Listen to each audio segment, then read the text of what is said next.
కింది స్థాయి నుంచి ఉన్నత స్థాయికి ఎదిగిన ఆయన జర్నలిజం క్రమం జర్నలిజం లోకానికి ఎంతో ఆదర్శప్రాయం.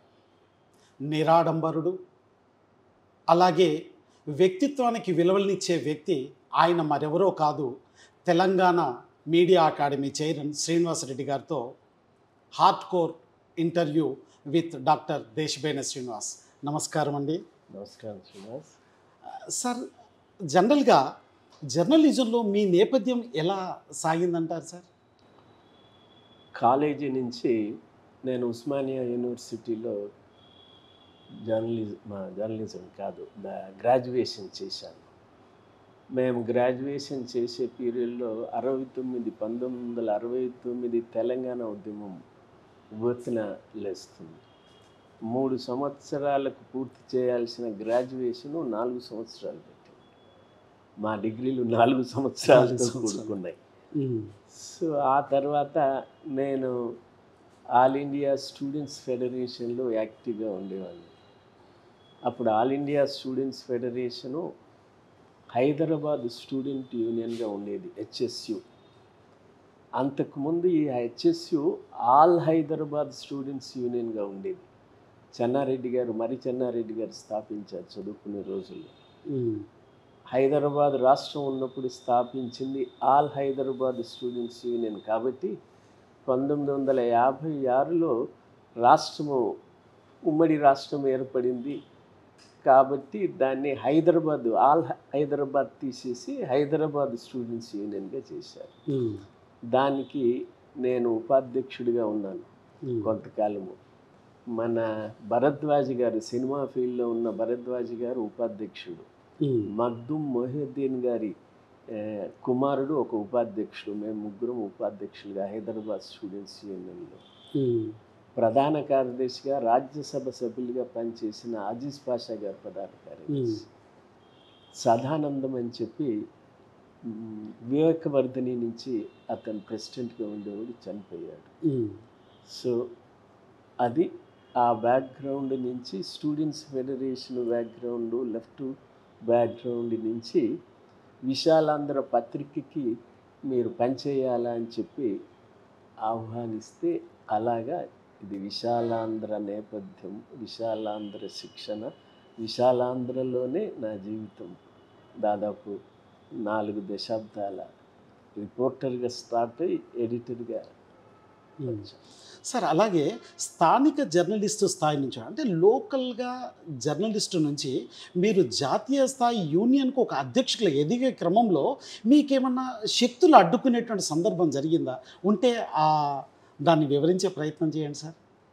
మీరనే లోకల్, నేను ఏనాడు హైదరాబాద్ కన్నా కింద పనిచేయాలి, ఆ అనుభవం లేదు నాకు.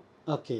గ్రామీణ మండల స్థాయిలో కానీ, తాలూకా స్థాయిలో కానీ, జిల్లా స్థాయిలో కానీ అస్సలు అనుభవం, అవి మంచి అనుభవాలు కూడా జర్నలిస్ట్కి గ్రాస్ రూట్ లెవెల్లో.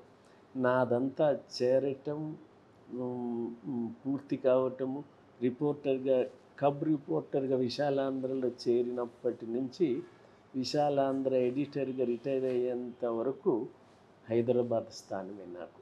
అందుకని కింద అనుభవాలు ఇతరుల నుంచి, నేను జర్నలిస్ట్ యూనియన్ లీడర్గా రాష్ట్రంలో అన్ని జిల్లాలు తిరిగిన క్రమంలో అనుభవంతో నేర్చుకున్నాయి తప్ప నేనుగా ఆ అవకాశం నాకు లభించలేదు.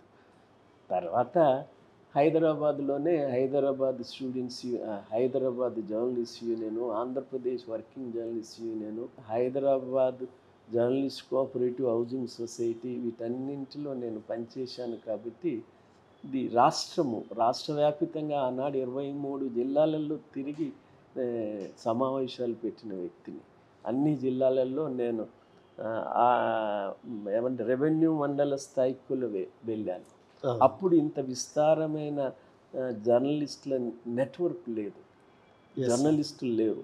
మా కాలంలో జిల్లా కేంద్రంలో ఒక 20 ఒక ఫుల్ టైం జర్నలిస్ట్ పనిచేయటం గొప్ప. పార్ట్ టైమర్స్కి ఎక్కువ పత్రికలకు పార్ట్ టైమర్స్కి జిల్లా స్థాయిలో ఉండేవాళ్ళు, ఫుల్ టైమర్స్ కాదు. టీచర్స్ కానీ, లెక్చరర్స్ కానీ, అడ్వకేట్లు కానీ, ఇతరుల ఇతర గవర్నమెంట్ ఉద్యోగులు కానీ, లేకపోతే ప్రైవేట్ సెక్టర్లో పనిచేసే వ్యక్తులు, పబ్లిక్ సెక్టర్లో పనిచేసే వ్యక్తులు పార్ట్ టైమర్స్గా పనిచేసేవాళ్ళు.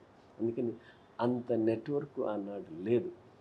ఇక్కడున్న హైదరాబాదు మన ఆంధ్రప్రదేశ్ వర్కింగ్ జర్నలిస్ట్ యూనియన్లో నేను కార్యదర్శిగా, ప్రధాన కార్యదర్శిగా, అధ్యక్షుడిగా పనిచేసిన అనుభవాలు ఆల్ ఇండియాలో ఇండియన్ జర్నలిస్ట్ యూనియన్కి సెక్రటరీ జనరల్గా ఒక 6 సంవత్సరాలు, ఆ తర్వాత అధ్యక్షుడిగా ఇప్పుడు ఉన్న స్థితి. సార్ మీరు ఒక రైతు కూడా, ఎందుకంటే మీరు పంట పొలాల్లో తిరుగుతున్న క్రమం, ఆ పంట పొలాల్లో కలుపు మొక్కలను తీస్తున్న విధానం, ఇవన్నీ కూడా చాలా చక్కగా ఉంటాయి.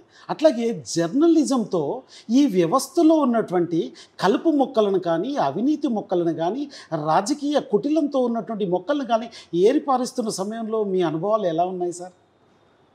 ఇది జీవితము మంచి చెడుతో కూడుకున్నది అనుభవాలు, సుఖ సంతోషాలు. సమాజం కూడా అంతే. సమాజము మొత్తము మంచి వాళ్ళతో ఉండాలని కాంక్షించినా అది సాధ్యం కాదు. వృత్తుల్లో కూడా అంతే. ఎక్కువ తక్కువ స్థాయి.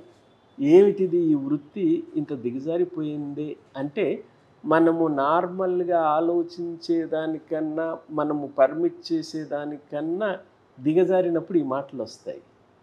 ఇవాళ అవినీతి గతంలో ఆసుపత్రుల్లో కానీ, ప్రభుత్వ కార్యాలయాలకు వెళ్ళినప్పుడు సర్టిఫికేట్ అడిగితే డబ్బులు ఇవ్వను అంటే అవినీతి అనేవాళ్ళము.